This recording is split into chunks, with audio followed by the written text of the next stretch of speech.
Some shark populations have declined by over 90% in 10 years. With no international fishing regulations or quotas for sharks, the demand for their fins could damage our ocean's ecosystem forever.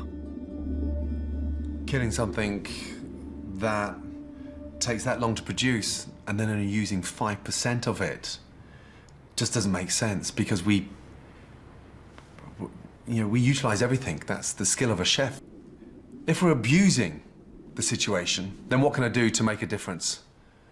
Can we ban it?